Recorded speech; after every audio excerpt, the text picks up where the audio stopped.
Well, welcome back to my shop again. Today I'm going to be doing a carbide bit on a round shaft. Now, quite a while back I made a set of regular carbide tools. I got a whole set of these. This is just the round one, but I've got a whole set of 4 of them. And I put them on a square shaft, just like they come commercially. It's just a utility tool. And I tried them out, and I don't like them too well. You come in with them straight and level at the center, and they're pretty aggressive. And that's the only thing you can do with them, just about. And they are aggressive. So I don't find much use with them. At the same time, I made a set and I put them on round shafts. Like this one here. Again, I got a whole set, 4 of them, on round shafts. And on a round shaft, you can twist it up and get sure cuts. You can twist it all the way up to where you just get almost no cut at all. And they're pretty versatile. And I found I've been using these round shaft ones more and more. I like them. I really do. So what I'm going to do today is make this tool. Now, this is a short tool with a very small bit. You might say, well, what good's a small bit unless you're doing pins or something like that? Well, one thing, I do make boxes, and I make beads of courage boxes from time to time. And if I make a flat bottom box with straight sides, you got what's called the devil's elbow. It's a corner between the bottom and the side. And this is just a perfect tool to get in there and turn that. You can turn it up and get a sure cut, come right around that corner, make it nice. So that's one application, but anywhere I need a real tight area to be turned, I can use this. And I thought it'd be nice just to make one. And I'm putting it on a 1/2-inch shaft, which is really quite a large shaft for it, but that's okay. Now, what I'm going to show today isn't all the steps. Everybody knows how to turn a handle. I'm not going to bother showing how to turn a handle. I'm going to mention about, I put the hole in the handle before I even turned it, and then I put the center on the tailstock up in the hole so it'll be perfectly centered. And I'm not going to show how to drill and tap one. I drill it on a drill press with a vise underneath to hold it. And then I tap it. This happens to be a 4mm tap on this one. And I'm not going to show how I grind it down. Just suffice to say I do grind it down.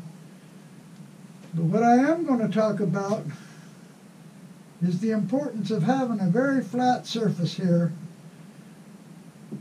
And when you grind it down, of course, you have to take the bit off. You mark where it is and then take the bit off. So, this is going to be a very short video. And like I said, I'm just going to talk about what I feel is important on it. So, let's get started with it. Now, I've got a bunch of shafts I prepared a long time ago. But I'm going to put this one on a short shaft, make a small tool. I've got a short shaft here.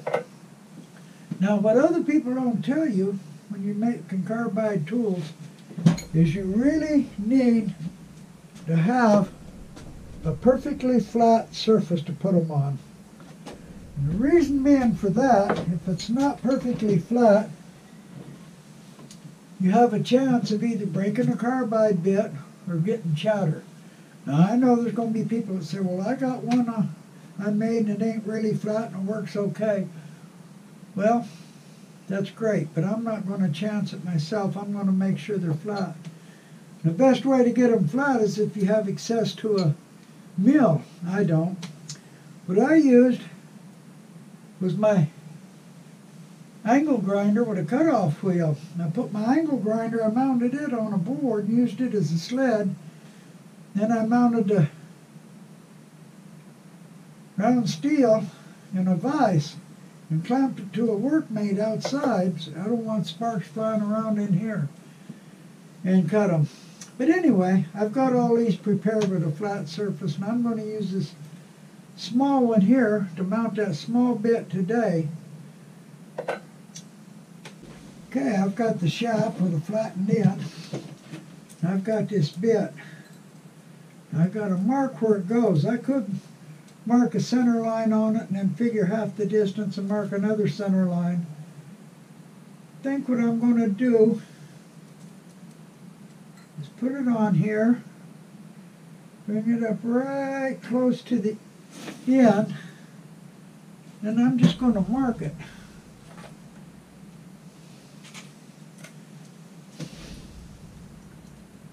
Bring it up close to the end, and then just mark it. If I can, we'll see if this is close enough. It don't look really centered.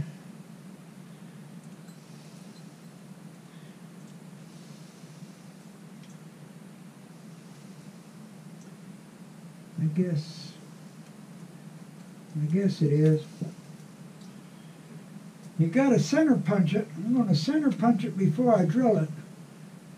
And I've got to drill it and tap it. Now, these particular ones use a special screw to hold them.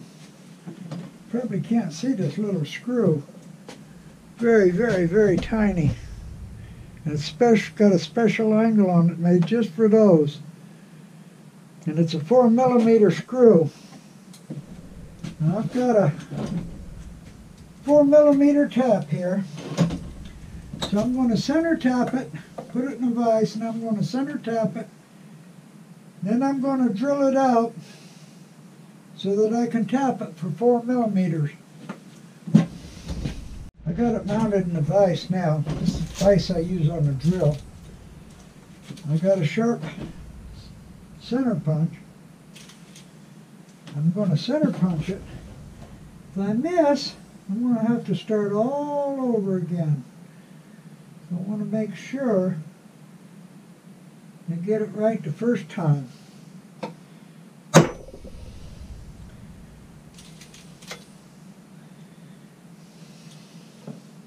Let me see how that looks. Put that right dead center.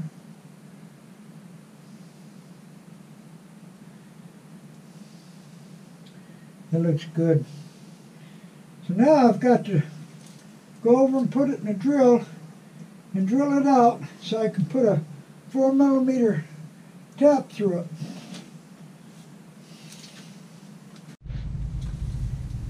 I got it drilled and tapped. I got it mounted, got the screw in it. It sits nice and flat. Now what I got to do is mark all around it, around the base, and then cut the metal, grind the metal away. And I want to grind it so it's at the same angle as the sides of the bit. But I want to make sure I leave full support under the bottom of the bit. So I'm going to mark it first, and then I'm going to grind it away, and that's going to take a while.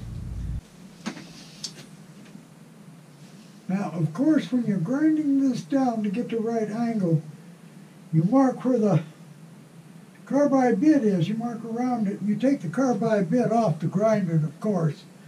Just want to make that clear. You don't grind it with a bit on it. I got it ground down now where it got clearance, where I got the angle about right, got the burrs knocked off. So I'm about ready to put it in a handle. And these bits, these tiny bits, I got them from Banggood. Next to nothing. I think I paid $6 for 10 of them. And they're good carbide bits. Of course, getting them from the source, they're pretty cheap. So, I am going to do something I don't normally do. And I'm going to make a pretty handle. Normally I just make a handle that works. I don't care about pretty. But this time, I think I'm going to use a piece of this marble wood. Yeah, I'm not going to make a big handle for it. It's a little tool. I'll make a little handle for it. What I'm going to do, of course, is just drill a hole in it before I start to take this.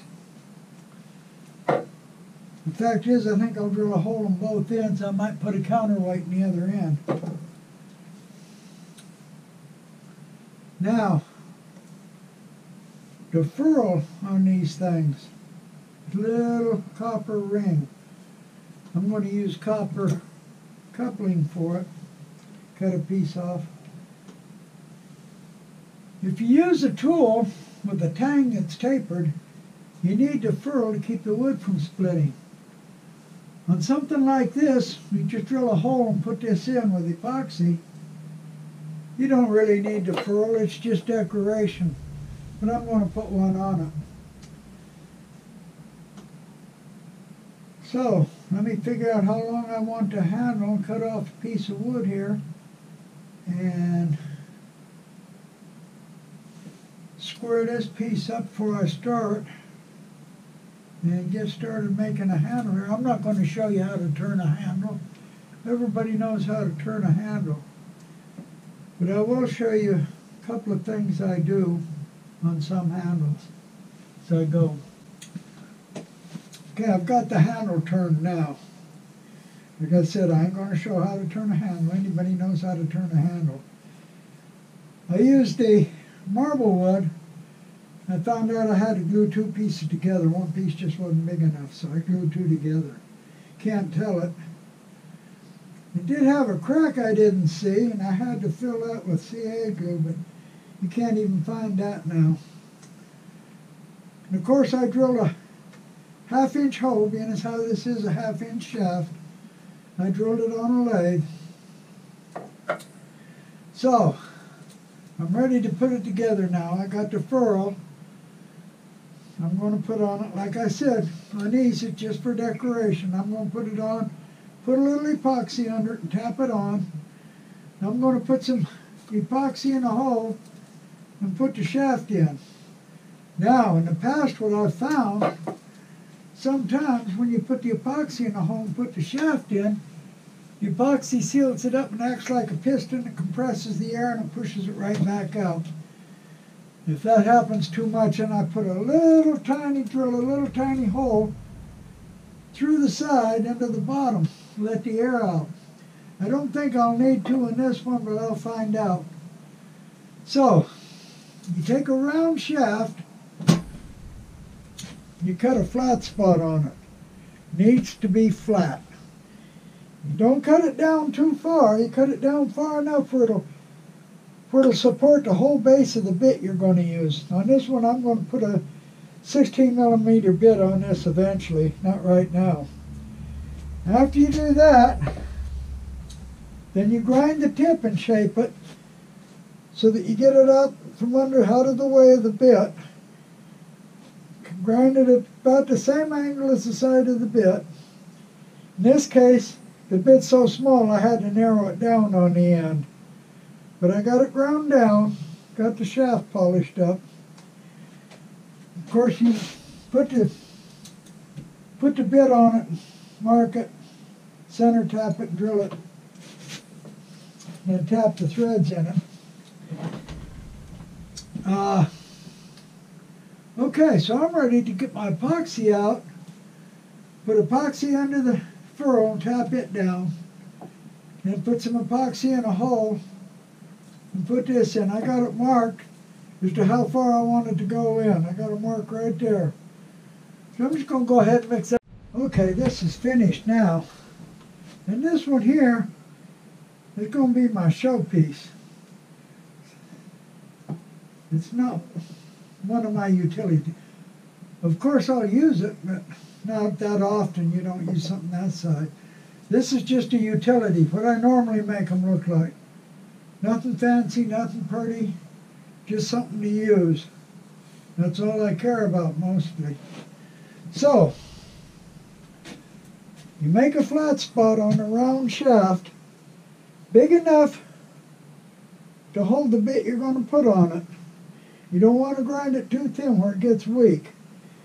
If the bit's too big, you need a bigger shaft. Then, you shape it just about the angle of the bit so it clears when you're using it. Get it out of the way. Then simply make a handle, mount it. That's about all there is to it.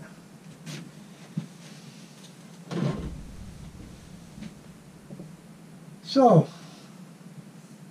there it is. Ain't much to it. It's a small one. It's a very small one. And on this one, I actually had to taper the end down because this bit's so small. But I ground the end down, tapered it down, and then angled it underneath. It's still supported completely under the bottom. Now, I've heard some people say you need to put a spot of CA glue under them to keep them from moving.